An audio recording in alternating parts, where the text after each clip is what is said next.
Today on Thrive Loud with Lou Diamond. Fencing, fighting, torture, revenge, giants, monsters, chases, escapes, true love, miracles.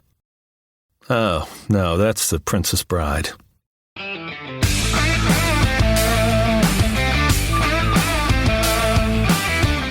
It's time to take an inside look at those that are taking their lives, their businesses, and their passions to the next level. Get ready to thrive loud with Lou Diamond.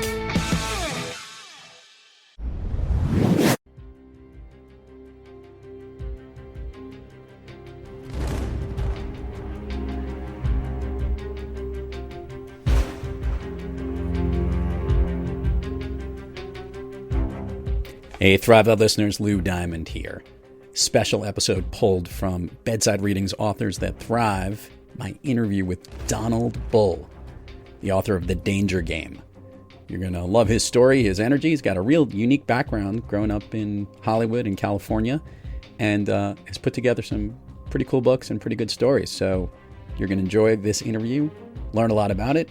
You're going to hear some cool Jason Bourne background music, which is what's playing below me here. And you're also going to really like where his books head, so you should check it out. And head on over to bedsidereading.com and you can check out all the podcasts and books and other programs that we have with that special program that we partnered up with here at Thrive Loud. So here is Donald Bull on Bedside Readings Authors That Thrive here on Thrive Loud.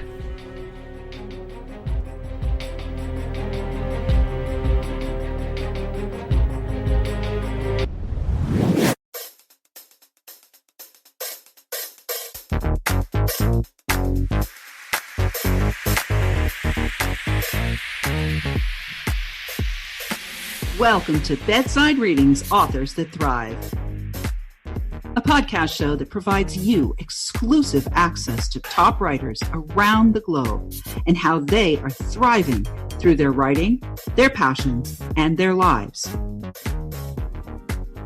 Here's your host, Lou Diamond. Welcome, everyone, to Bedside Readings Authors That Thrive, connecting you to amazing authors that are thriving through their work and in their lives each and every day. I'm your host, Lou Diamond. Today, we have a man with a split personality. I'm dead serious on this. He's written his 5 fiction books under one name and his nonfiction articles, blogs, and books under another. Coming to us from Studio City with some interesting stories to tell, I bring you the California Bull, a.k.a. Ian Bull, a.k.a. Donald Ian Bull. Donald, how are you today? I'm doing great, Lou. Thanks for having me. I like being here. Excited to have you here, Donald. You have a pretty interesting story. I don't like to rewind and go all the way back to the womb, but I want to kind of understand your direction on the work that you've done prior to doing the writing you've done, because I think that's going to bleed into both of them. Is that fair enough? Was it a good way to start? That is very fair. That's a great way to start. Really, I've always been interested from a young age in being a storyteller. And I was first attracted to documentaries, National Geographic, documentaries about California. And I got a degree from UC Berkeley in both biology as well as English. And I was drawn into broadcast journalism. Mm-hmm. And I started at KQED in San Francisco, and I loved it. And I was doing a lot of documentary work. And I moved to Los Angeles to go to UCLA Film School.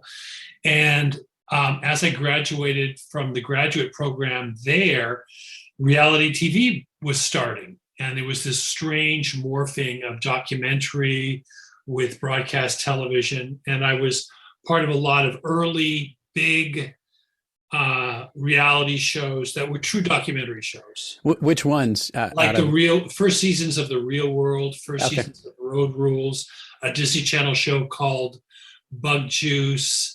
There was a lot of them in the Making the Band, early days of Making the Band, that have gone on to, some are still in the air. And then, around the early 2000s, it sort of morphed into kind of what they call soft scripted. And I also created some television shows on my own, like Dr. 90210. And so I have this background in California and just so many crazy stories of meeting so many different kinds of people from all different walks of life. Pot growers, and did a documentary on pot growers, bodybuilders, people who get plastic surgery, kids at summer camp. And I also had a deep love for action adventure novels. And then, about 7-8 years ago, I started to write. And, right now you're seeing me in my office. And during the pandemic, thank God I have a skill called editing. I do TV editing, where I can do it from my home. As a currently former TV director and TV producer, I can't be who can be on the road right now? I just cannot be away from my family, and with COVID and everything like that, it's just been great that I've been able to write and then also edit TV shows right from this small office right here. Donald, let's talk about writing. There's a living the experiences and being around the documentaries and telling stories from a factual point of view, which is like trying to give all the information and the facts, can lead you obviously down to writing nonfiction and telling stories, or journalism, or blogs, or all those pieces. But you also like to tell stories. Can you talk about that dichotomy between the two things that you can talk about? One is the actual facts that you can write down, and that split personality component of the creative side that you have as well. Right. Well, that's true. I do have some nonfiction and blog posts and books and a how-to book that I've written. And, when I'm doing journalism or I'm doing a reality show that has documentary footage, I don't like to fake it. And I want it because the truth is more interesting. The thing what's difficult for TV executives to trust is that you cast or put these people, or you're following these people, and they will say and do interesting things. Just let them be themselves. And I'm a big believer in that. And what's more dependable is for them to know he's going to break up with her at the end of Act 3, right? Because if we have that, that'll take us over the half an hour break, and then we'll have the arc of the show that we're all used to watching. So they're trying in many of these shows to try to impose the payoffs in scripted into nonfiction. So, in terms of me translating that into my fiction, I tend to write in the first person or very close third person, because when I'm doing documentary work or reality work, if someone starts telling me their point of view, I tend to really, oh yeah, I do. I agree with you from that point of view. I've never been a journalist to sort of take a hard line and say, this person's bad, this person's good. We're going to do a hatchet job on this guy because he deserves to be taken down. Me, good or bad, I end up thinking to myself, I actually understand how he sees the world now from his point of view. And that maybe has made me less of a good documentary filmmaker, but a better fiction writer.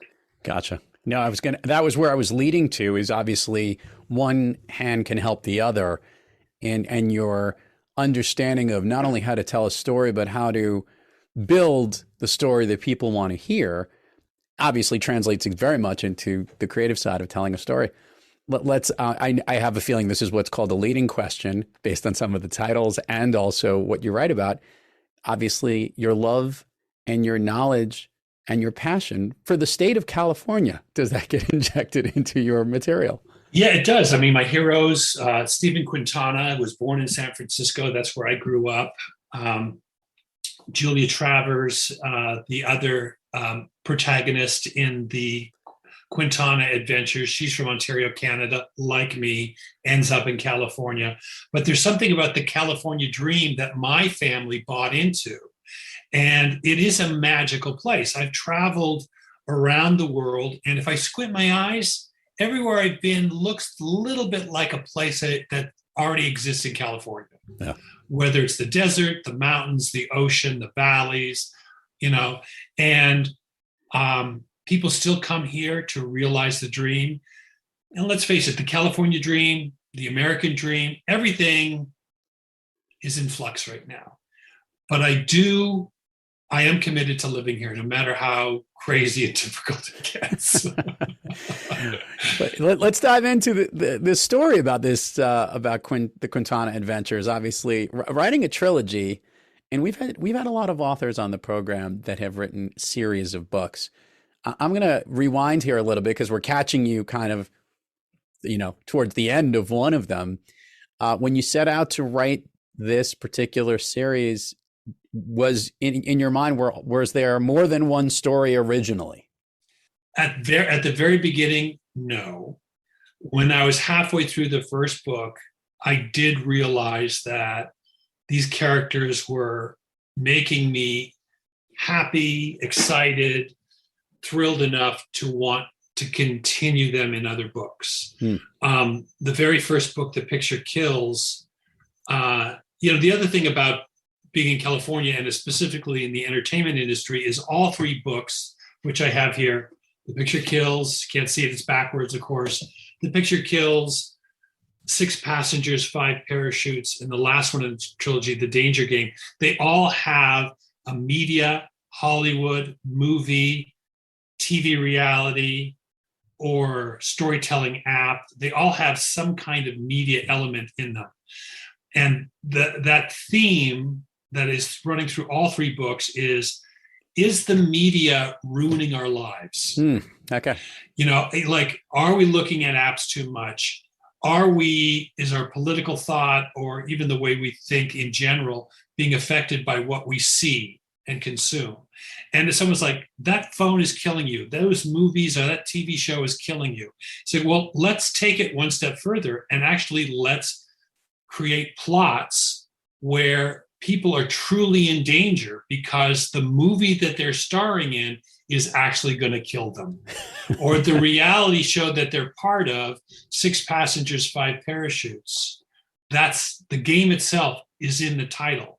I worked in reality TV for such a long time that I was at lunch with somebody and they said, what's the craziest reality show you can come up with? And I said, how about this? 6 Passengers, 5 Parachutes. It's a competition reality show set on a plane that's programmed to crash into the Pacific Ocean. And everybody laughed. And I said, maybe I should write that. And so that became book 2. And book 1 features movies, book 2 features TV, and book 3 features internet storytelling, The Danger Game. So let's go there, the internet storytelling, because that's we'll say the newest medium of the medias you've picked here.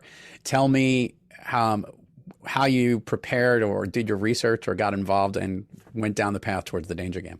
Well, they're not very popular yet, but they are around. There are games that you can, or stories that you can download to your phone where you participate in the storytelling, in the sense that you can type in, I want to see this happen. And oftentimes they've already anticipated that. So then all of a sudden you can steer the plot.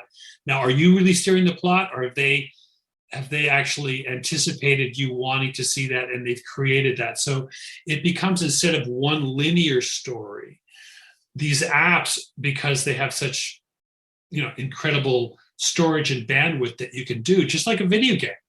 When you're playing some video game, there's an endless amount of ways you can steer the story, depending if it's a first shooter game, as they say. If you're shooting at somebody and they hit you, the story's different than if you hit them. And the permutations are endless. So I just took that where Steven, who's the male protagonist, and Julia, who's the female protagonist, they get kidnapped and forced into one of these games where suddenly, to stay alive, they have to perform the stories that are being forced upon them from their viewing public. And we're getting there. we are. I was about, as you were telling me the story, I'm like, we're totally getting there in this direction. Yeah. So it's heading that way. Donald, I want to peel the onion back and learn a little bit about not the topic of The Danger Game as much as I want to talk about what you did to write it. For this book, the writing process for you, the author, did you have a set way that you start and finished, edited each book, or did each one kind of flow in a certain way? I love asking questions to the guests on this program.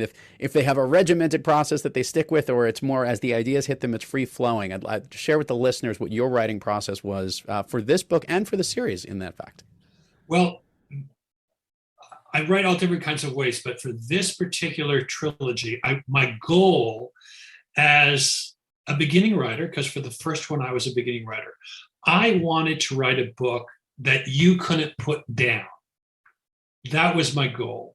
And I thought, if I can get one genre under my belt and write, and not conquer the genre, but write that genre so well that it is a valid piece of writing within that genre. And I love action, and I love action adventure. So my goal was to create a plot first that is so compelling that you can't put it down, mostly because you want to see what's going to happen to these people. I paint them into a corner, like they're trapped in a movie they can't escape. Number two, they're trapped in a reality show they can't escape. Number three, they're trapped in a storytelling app they can't escape. And I create a plot so compelling that you have to stay reading it because you just can't wait to find out what happens. Now, that's not character-based. That's plot-based. Do you know what I mean? Yeah. But within the plot, they are revealing who they are, or I'm discovering who they are. And, a lot of people say genre writing is not high literature, and it probably isn't.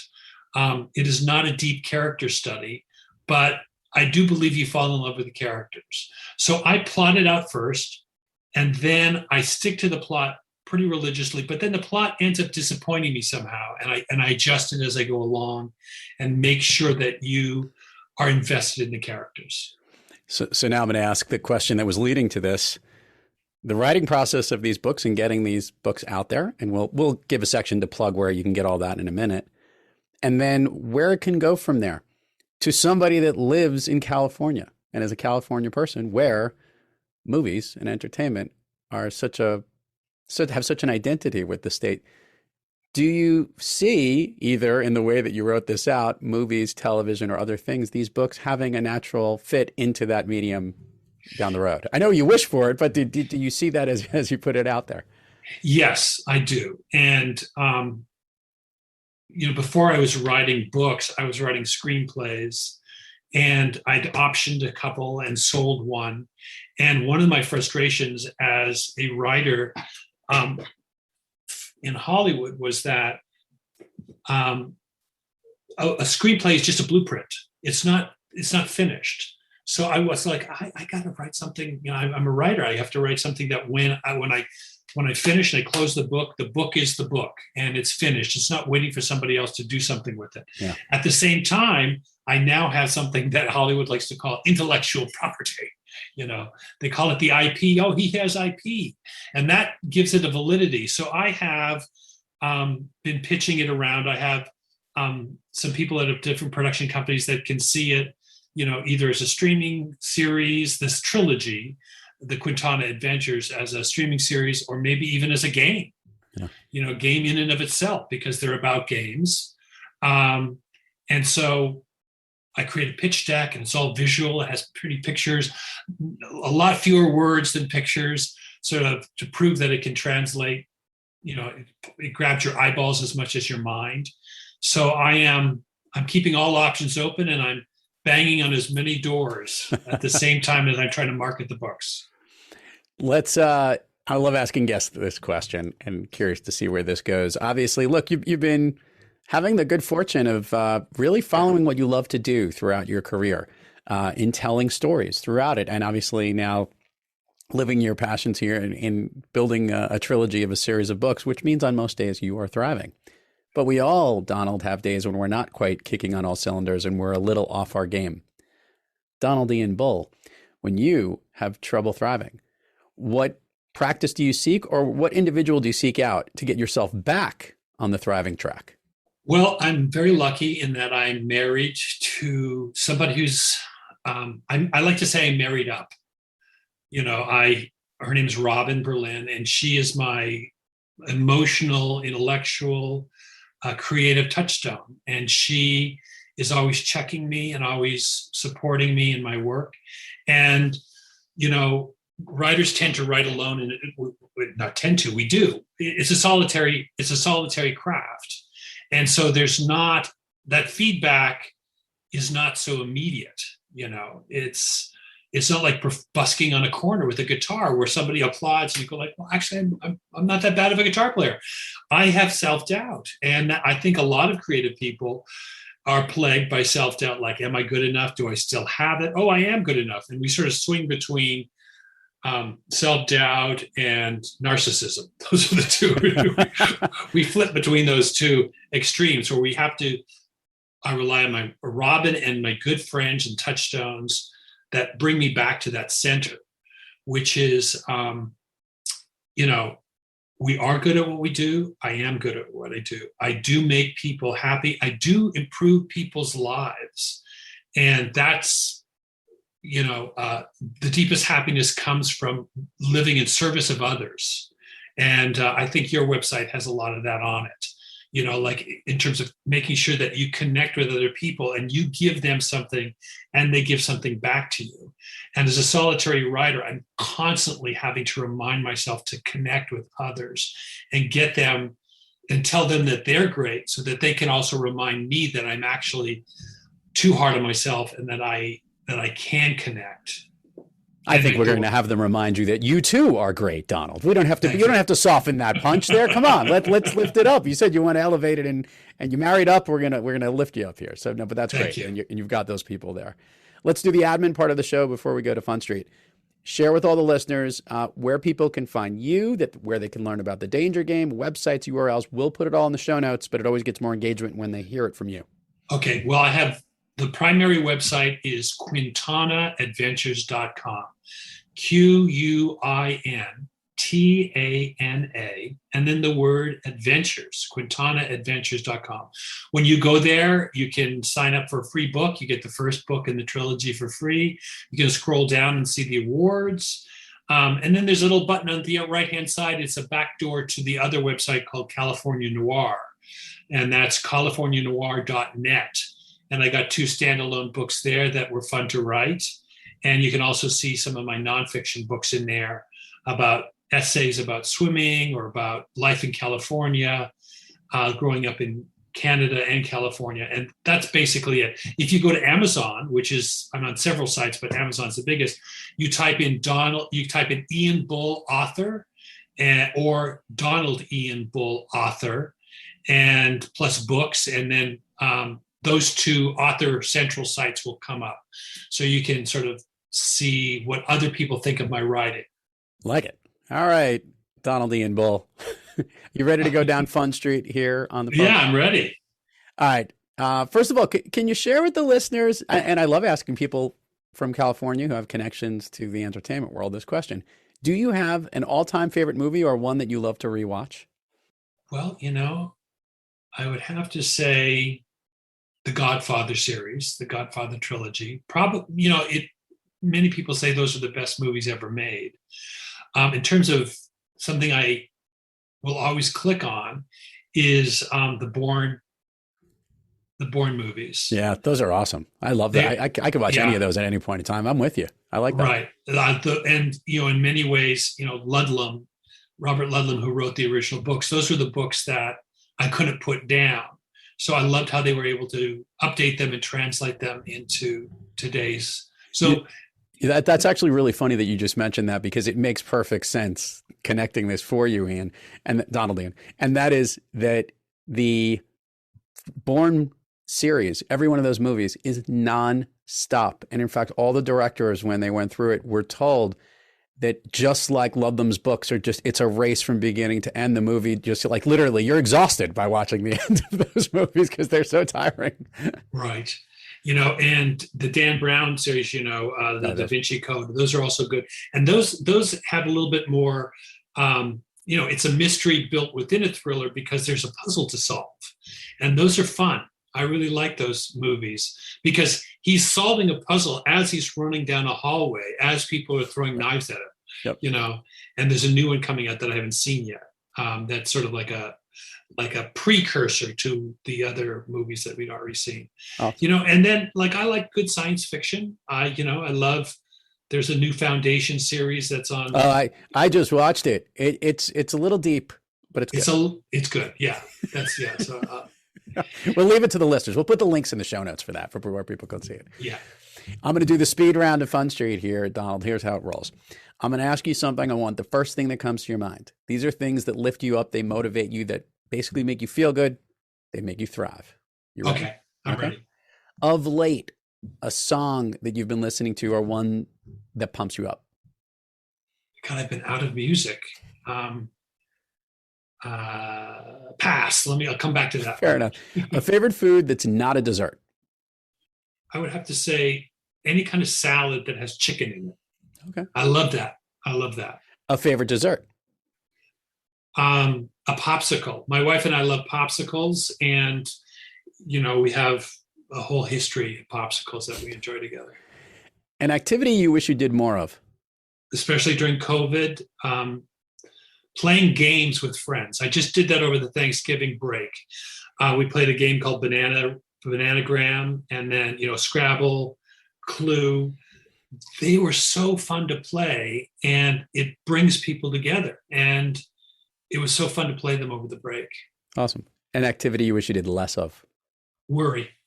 Spend too much time worrying. I think everybody does. Yeah. Donald, if I could snap my fingers and you could be anywhere in the world, where are you? I'm still right here in this house with my wife and my daughter, with maybe with the madness of the world finally on the downslope. That's what I would like. I like it. I have a very nice life. It's just the world is so crazy right now. And the books reflect that. But I pray for everybody that we all can connect and make the world a better place. I like that. Donald Ian Bull, The Danger Game, QuintanaAdventures.com, CaliforniaNoir.net. Check it out when you get a chance. Donald, such a pleasure to have you on the program. Thank you for coming on. Well, it's been great. I look forward to hearing more about all the different fun things that you do too. It's been great. You got it. You've been listening to Thrive Loud with your host, Lou Diamond. Check us out on the web at thriveloud.com and follow us on Instagram, LinkedIn, Twitter, and Facebook at Thrive Loud. And check us out on the Good Pods app at Thrive Loud, where you can follow, listen, and connect directly to Lou and all of the Thrive Loud episodes. Thanks for listening.